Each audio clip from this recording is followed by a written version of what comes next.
ജസീറാണ് GT4 എന്ന് ഒരു complete restoration of corolla. അതിൻ്റെ ബിഫോർ ഒരു വീഡിയോ നമ്മൾ ഇട്ടിട്ടുണ്ടായിരുന്നു. ബീജ് കളർ റൂഫ് ഉണ്ടായിരുന്നതിന് നമ്മൾ ബ്ലാക്ക് കളറിലേക്ക്, അതിൻ്റെ പില്ലർ വരെ നമ്മൾ അൽക്കന്ത്ര മെറ്റീരിയൽ പെർഫെക്റ്റ് ആയിട്ട് ചെയ്ത് അതിൻ്റെ ഹാൻഡിൽസൊക്കെ അത് ബ്ലാക്ക് കളർ ചെയ്തിട്ടുണ്ട്.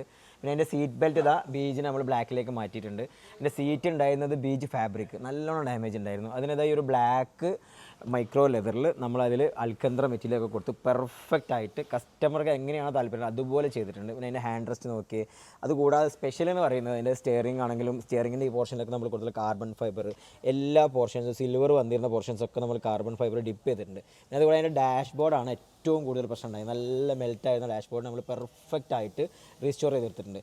ഈ കംപ്ലീറ്റ് ഇൻറ്റീരിയർ ഈ ബ്ലാക്കിലേക്ക് മാറ്റി കൊറോളൻ്റെ ഒരു ഫൈനൽ ഫിനിഷിംഗ് ഒക്കെ വീഡിയോയിൽ കാണാവുന്നതാണ്. ഇതിൻ്റെ എക്സ്റ്റീരിയർ നമ്മൾ ചെറിയ കുറച്ച് ഷാർക്ക് ആൻറ്റിന് അതുപോലെ തന്നെ അതിൻ്റെ സ്പോയിലറൊക്കെ ചെയ്തിട്ടുണ്ട്. അപ്പോൾ ഫൈനലി വണ്ടിയുടെ ടോട്ടൽ വർക്കിൻ്റെ ഒരു ഫിനിഷിങ്ങും ക്വാളിറ്റിയും ഒരു പോർഷൻ പോലും വേറൊരു ബീജ് കളറോ മറ്റൊരു കളറില്ലാതെ പെർഫെക്റ്റ് ബ്ലാക്കിൽ നമ്മൾ ചെയ്തിട്ടുണ്ട്. അപ്പോൾ അതിൻ്റെ ഒരു ഫൈനൽ ലുക്കുകൾ നോക്കിക്കോളി. നിങ്ങളുടെ അടുത്ത് ഇതുപോലെ കൊറോളൊക്കെ ഉണ്ട്, ഇതുപോലെ അടിപൊളിയായിട്ട് നിങ്ങൾക്ക് ഇഷ്ടപ്പെട്ട രീതിയിലുള്ള കളറിലേക്ക് പെർഫെക്റ്റ് ആയിട്ട് ഇതുപോലെ ചെയ്യാൻ താല്പര്യം ഉണ്ടെങ്കിൽ ഒന്നും നോക്കണ്ട, GT4 താഴെ കാണാൻ നമ്പറിൽ ബന്ധപ്പെട്ടാൽ മതി. Thank you.